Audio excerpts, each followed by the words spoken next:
नमस्कार दोस्तों, मैं हूं आपका दोस्त आलोक और आज मैं आपके लिए लेके आया हूं एवरेज पार्ट 4 का वीडियो। इससे पहले जो है हम लोग 3 वीडियो देख चुके हैं एवरेज से रिलेटेड। ये मेरा चौथा वीडियो है और इस चौथे वीडियो में कुछ नए टाइप का सवाल लेके आया हूं। तो चलिए देखते हैं किस टाइप का सवाल है एवरेज का जो एग्ज़ाम में पूछे जाते हैं। तो इसमें बोला जा रहा है कि ए और बी का जो आय है वो कितना है, 14,000 है। औसत दिया हुआ है 14,000 है, तो हम इसको कैसे लिख सकते हैं, a plus B divided by 2 equal to 14,000। तो a प्लस बी अगर यहाँ से निकालने की कोशिश करेंगे तो मेरे पास कितना हो जाएगा, 28,000। इसके बाद जो है हम लोग निकालते हैं क्या, b प्लस सी। ये भी दिया हुआ है, b प्लस सी का जो औसत है वो कितना दिया हुआ है, वो दिया हुआ है 15600 यानी 15,600। तो इसको जब हम लोग बी प्लस सी निकालेंगे तो मेरे पास कितना आ जाएगा, बी प्लस सी अगर निकालते हैं तो 0 0 2 छक 12 2 पचे 10 के 11 2 एकम 2 3 मेरे पास आ गया 31,200। बी प्लस सी का वैल्यू जो होगा इतना हो गया। इसके बाद सी प्लस ए का भी औसत दिया हुआ है, वो कितना दिया हुआ है, तो वो मेरे पास दिया हुआ है 14,400। तो मैं जब इसको सॉल्व करूँगा, सी प्लस ए निकालने की कोशिश करूँगा तो मेरे पास कितना हो जाएगा, 28800 यानी कि 28,800। अब जो है मैं क्या करता हूँ, इन तीनों इक्वेशन को जोड़ देता हूँ। तो जोड़ने पे क्या होगा, 00 और इसके बाद यहाँ पे देखिए तीसरा अंक मेरा ये है 8 2 कितना हो गया, 10। उसके बाद 1 बचा तो हो गया 8 1 9 9 1 10 10 और 8 18 और 3 2 5 2 7 1 8 हुआ। तो 88,000 यानी कि 88,000 हो गया क्या, ये सभी का समेशन। तो इस सभी को मैं ऐड करूँगा तो कितना आएगा, 2 इंटू ए प्लस बी प्लस सी। सभी में 2 2 आएगा, 2 को मैं कॉमन ले लिया हूँ, बाहर निकाल लिया हूँ, तो मेरे पास क्या बचेगा, ए प्लस बी प्लस सी। अब क्या करेंगे, 2 से इसको डिवाइड कर देंगे तो मेरे पास आ जाएगा ए प्लस बी प्लस सी। इसको 2 से डिवाइड करने के बाद आ जाएगा 44,000।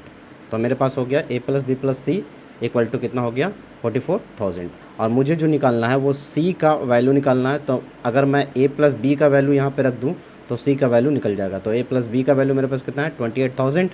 तो यहाँ पे मैं रख सकता हूँ 28,000 plus C is equal to 44,000। तो मुझे क्या करना पड़ेगा, माइनस करना पड़ेगा किसमें, 44,000। तो मैं इसको क्या कर देता हूँ, माइनस कर देता हूँ। तो मैं अगर माइनस करूँगा तो 14 में 60 गया 6, ये बचा 3 2, कितना आ गया मेरे पास आ गया 16,000। तो आंसर क्या हो गया, 16,000, जो कि पहला आंसर है। सवाल नंबर 2 पे चलते हैं। 2 में बोला जा रहा है कि एक आदमी का औसत व्यय यानी कि एक्सपेंडिचर दिया हुआ, खर्च दिया हुआ, महीना का खर्च कितना है। तो पहले 5 महीना का खर्च 1200 है। तो खर्च मैं निकाल लेता हूँ, खर्च को मैं इंडिकेट करता हूँ ई से, ई फॉर एक्सपेंडिचर। और ये कितना मंथ का है, तो 5 मंथ का है। और ये औसत कितना दिया हुआ है, तो 1200 दिया हुआ है। तो इसको मैं ई निकाल सकता हूँ। ई जो है 5 महीना के लिए वो कितना हो जाएगा, तो 12 पचे 60 होता है यानी कि 6,000 रुपये हो जाएगा। ये 5 मंथ के लिए, ठीक है। उसके बाद फिर एक्सपेंडिचर दिया हुआ है अगले 7 मंथ के लिए, अगले 7 महीने के लिए जो खर्च किया है वो कितना, 1300 किया है। तो ई बाई 7 इक्वल टू कितना हो जाएगा, 1300। और इसको जब मैं निकालने की कोशिश करूँगा तो मेरे पास कितना हो जाएगा, 9100, ठीक है। इसके बाद मेरे पास यहाँ पे दोनों ई का वैल्यू आ गया है, ठीक है। यानी 12 मंथ का कंप्लीट हो गया। पहले 5 मंथ में 6,000, फिर 9,100। तो उसके बाद बोला जा रहा है कि वो 2,900 रुपया बचाता भी है। तो ये मेरे पास जो है एक्सपेंडिचर है। और इसके बाद जो सेविंग दिया हुआ है वो कितना दिया हुआ है, तो वो दिया हुआ है 2,900 यानी 2,900 रुपया। तो एक्सपेंडिचर और सेविंग दोनों को जोड़ देंगे तो मेरे पास क्या हो जाएगा, सैलरी हो जाएगा। तनख्वाह जो है उसका औसत आय जो है वो निकल जाएगा। तो मैं क्या करता हूँ, सभी को टोटल कर देता हूँ। तो 00 9 1 10 हो गया, 9 6 15 2 17 1 18 हो गया, ठीक है। और ये तो हो गया पूरा साल का। और मुझे चाहिए क्या, मासिक यानी कि 12 से हमको डिवाइड करना होगा। तो 12 से डिवाइड करेंगे तो ये 15 टाइम में कट जाएगा, लास्ट में बचेगा 00। तो मेरे पास आंसर क्या हो जाएगा, 1,500 रुपया, जो कि ऑप्शन नंबर 1 है। क्वेश्चन नंबर 3 पे चलते हैं। इसमें एक आदमी पहले 4 महीने के लिए, फिर से वही सवाल है, ठीक है, दूसरा सवाल है। ये पहले 4 महीने के लिए कितना खर्च किया है, तो पहले 4 मंथ के लिए जो किया है वो 1800 खर्च किया, तो मैं इसमें 4 से मल्टीप्लाई कर देता हूँ, तो कितना हो जाएगा 7200। उसके बाद जो है नेक्स्ट 8 मंथ के लिए दिया हुआ है, अगले 8 महीने के लिए, तो वो कितना किया है 2000 किया है, ठीक है, और 2000 रुपया अगले 8 महीने के लिए। तो यानी कि 2000 में हमको मल्टीप्लाई करना पड़ेगा 8 से, तो कितना हो जाएगा 16000 इतना मेरे पास आ गया। इसके बाद क्या करना है, और एक साल में कितना सेविंग कर रहा है 5600। तो ये सारा का सारा अगर मैं जोड़ दूँ तो मेरे पास क्या मिल जाएगा, मेरे पास जो मिल जाएगा वो टोटल अमाउंट साल का मिल जाएगा। तो मैं 5600 इसमें क्या कर देता हूँ, ऐड कर देता हूँ, तो 000000 सब जगह से आ जाएगा। तीसरे अंक पे चले तो 6 2 और 6 कितना हो जाएगा 8 हो जाएगा। 8 के बाद फिर चौथे अंक पे चलते हैं तो मेरे पास आ जाता है कितना 7 और 6 13, 13 और 5 18, 18 और 1 2, तो मेरे पास कितना आ गया 28800। और मुझे निकालना है कितना 12 से, ठीक है, पूरा 12 महीना का निकालना है। तो इसको काटेंगे तो 2 टाइम में, फिर 4 टाइम में, और फिर 00, तो 2400 होगा इसका आंसर, ठीक है। इस तरह जो है क्वेश्चन नंबर 3 हो गया। क्वेश्चन नंबर 4 करते हैं। इसमें दिया हुआ है एक संस्था के सभी कार्यकर्ता का औसत वेतन जो है प्रति व्यक्ति 60 रुपया है, ठीक है। तो मुझे नहीं पता कि इस संस्था में कितने कार्यकर्ता पढ़ते हैं, कितने कार्यकर्ता काम कर रहे हैं, तो मैं इसको क्या कर लेता हूँ n मान लेता हूँ, ठीक है। तो n मान लेता हूँ तो मेरे पास कितना हो जाएगा, मैं इसको मान लेता हूँ x1 से लेकर के xn तक ये n हो जाएगा, ठीक है, इक्वल टू 60। तो मेरे पास कितना हो जाएगा x1 से लेकर के xn तक जो वैल्यू आ जाएगा, यानी जितने भी कार्यकर्ता लोग इसमें काम करते हैं वो कितना हो जाएगा 16n हो जाएगा, टोटल नंबर आ गया। उसके बाद 12 अधिकारी का दिया हुआ औसत वेतन कितना है, तो 400 है। तो मैं इसको निकाल लो, x1 से लेकर के मान लेते हैं कि x12 तक जो अधिकारी है उसका जो है औसत वेतन कितना है 400, तो यहाँ पे डिवाइडेड बाई 12 होगा, तो मैं इसको क्या कर सकता हूँ 12 से मल्टीप्लाई कर सकता हूँ, तो ये कितना हो जाएगा 4800 मेरे पास आ जाएगा 4800।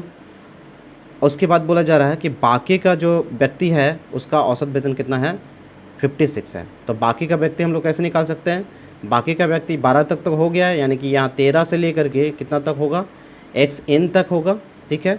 और इसमें बाकी का व्यक्ति की अगर संख्या निकालना चाहेंगे तो टोटल नंबर जो है वो मैंने n मान रखा है, तो n में से मुझे क्या करना पड़ेगा उस 12 आदमी को घटाना पड़ेगा, तो ये बाकी बचा हुआ का नंबर हो जाएगा। और इसका औसत कितना दिया हुआ है 56 दिया हुआ है।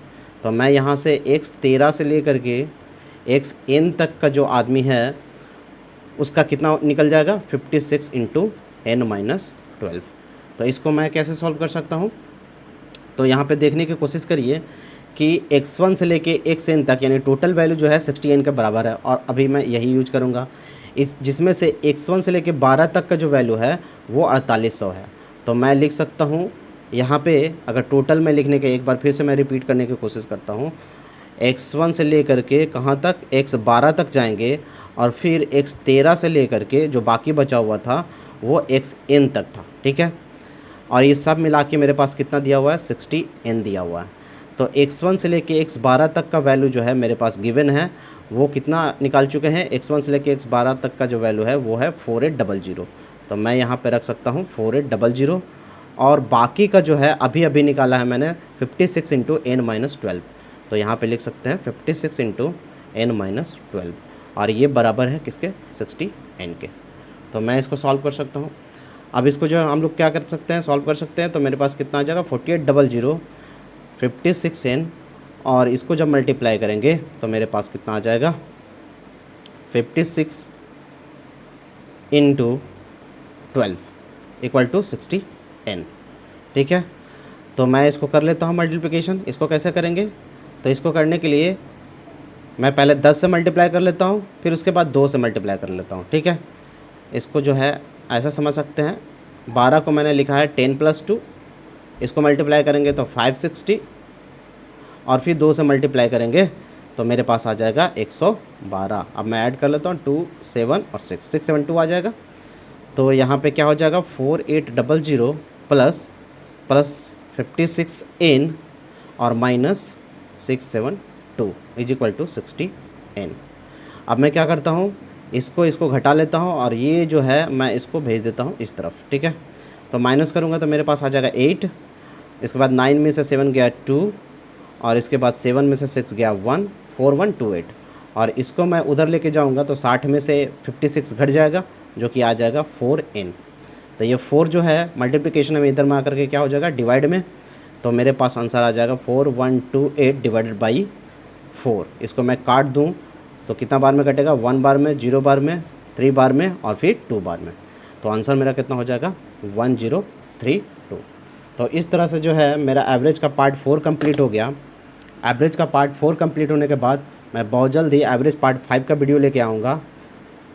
तो मेरे वीडियो का करिए इंतज़ार, तब तक के लिए धन्यवाद।